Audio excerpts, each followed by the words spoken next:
आप देख रहे हैं न्यूज समय तक। नमस्कार, आप देख रहे हैं न्यूज समय तक। आइए नजर डालते हैं आज की खास खबर पर। कानपुर में चल रही श्रीमद् भागवत कथा में आज कथावाचक बोले, भवसागर पार कराती है प्रभु की आराधना। संगीतमय श्री महाभागवत कथा कानपुर महानगर के गुजैनी एफ ब्लॉक सब्जी मंडी अशोक ज्वेलर्स के पार्क के पीछे कानपुर व्यास आचार्य श्री आलोक अग्निहोत्री जी महाराज अविरल ने बताया कि भागवत कथा को सुनने से फल क्या प्राप्त होते हैं। कथा की सार्थकता जब ही सिद्ध होती है जब इसे हम अपने जीवन में व्यवहार में धारण कर निरंतर हरि स्मरण करते हुए अपने जीवन को आनंदमय मंगलमय बनाकर अपना आत्म कल्याण करें। अन्यथा ये कथा केवल मनोरंजन कानों के रस तक ही सीमित रह जाएगी। भागवत कथा के मन का शुद्धिकरण होता है, इससे संशय दूर हो जाता है और शांति व मुक्ति मिलती है। इसलिए सद्गुरु की पहचान कर उनका अनुकरण एवं निरंतर हरि स्मरण भागवत कथा श्रवण करने की जरूरत है। श्रीमद् भागवत कथा श्रवण से जन्म जन्मांतर के विकार नष्ट होकर प्राणी मात्र का लौकिक व आध्यात्मिक विकास होता है। जहां अन्य युगों में धर्म लाभ एवं मोक्ष प्राप्ति के लिए कड़े प्रयास करने पड़ते हैं, कलयुग में कथा सुनने मात्र से व्यक्ति भवसागर से पार हो जाता है। सोया हुआ ज्ञान वैराग्य कथा श्रवण से जागृत हो जाता है तथा कल्प वृक्ष के समान है, जिससे सभी इच्छाओं की पूर्ति की जा सकती है। भागवत पुराण हिंदुओं के 18वें पुराण में से एक है। इसका मुख्य विषय भक्ति योग है, जिसमें श्री कृष्ण को सभी देवों के देव या स्वयं भगवान के रूप में चित्रित किया गया है। इस पुराण में रस भाव की भक्ति का निरूपण भी किया गया है। भगवान की विभिन्न कथाओं का सार श्रीमद् भागवत मोक्षदायिनी है। इसके श्रवण से परीक्षित को मोक्ष प्राप्त हुई और कलयुग में आज भी इसका प्रत्यक्ष प्रमाण देखने को मिलता है। श्रीमद् भागवत कथा सुनने से प्राणी को मुक्ति प्राप्त हो जाती है। सत्संग व कथा के माध्यम से मनुष्य भगवान की शरण में पहुंचता है, वरना वह इस संसार में आकर मोह माया के चक्कर में पड़ जाता है। इसलिए मनुष्य को समय निकालकर श्रीमद् भागवत कथा का श्रवण करना चाहिए। बच्चों को संस्कारवान बनाकर सत्संग कथा के लिए प्रेरित करें। भगवान श्री कृष्ण की रासलीला के दर्शन करने के लिए भगवान शिव जी को गोपी का रूप धारण करना पड़ा। आज हमारे यहाँ भागवत रूपी रास चलता है, परंतु मनुष्य दर्शन करने को नहीं आते। वास्तव में भगवान की कथा के दर्शन हर किसी को प्राप्त ही नहीं होते।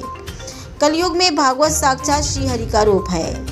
पावन हृदय से इसका स्मरण मात्र करने पर करोड़ों पुण्यों का फल प्राप्त हो जाता है और इस कथा को सुनने के लिए देवी देवता भी तरसते हैं और दुर्लभ मानव प्राणी को ही इस कथा का श्रवण लाभ प्राप्त होता है। श्रीमद् भागवत कथा के श्रवण मात्र से ही प्राणी मात्र का कल्याण संभव है।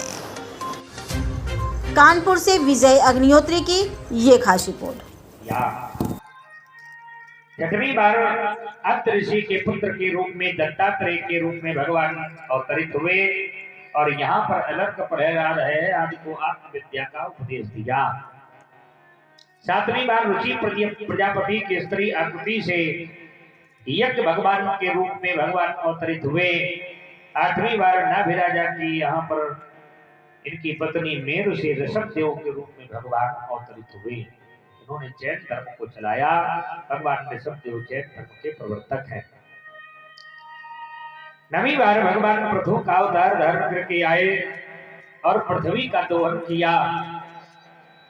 10वीं बार भगवान ने मत्स्य अवतार धारण किया। जब महाप्रलय हुआ चारों तरफ जल ही जल था, कहीं कुछ नहीं दिखाई पड़ रहा था। भगवान सप्तऋषियों की नौका को खेते रहे और भगवान ने मत्स्य पुराण की कथा सुनाई। 11वीं बार भगवान ने कच्छप का अवतार धारण किया। जब समुद्र मंथन हो रहा था, मंदराचल पर्वत को आधार नहीं मिल रहा था, भगवान कच्छप के रूप में आए। भगवान ने जितने भी अवतार धारण किए हैं सब धर्म की स्थापना के लिए और अपने भक्तों के लिए। जब जब नाथ सुर में दुख पायो और नाना पपुधरी तुम ही न सायो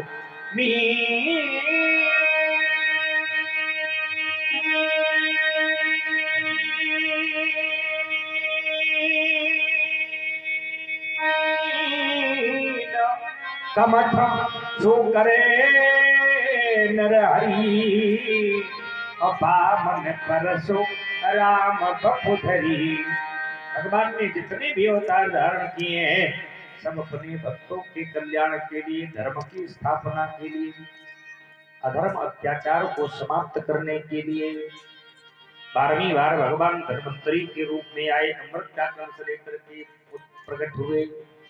और जब दैत्यों ने अमृत का कलश ले लिया तो भगवान मोहिनी के रूप में आए अमृत का वितरण करने के लिए। ये मोहिनी भगवान भी भगवान के अवतार है।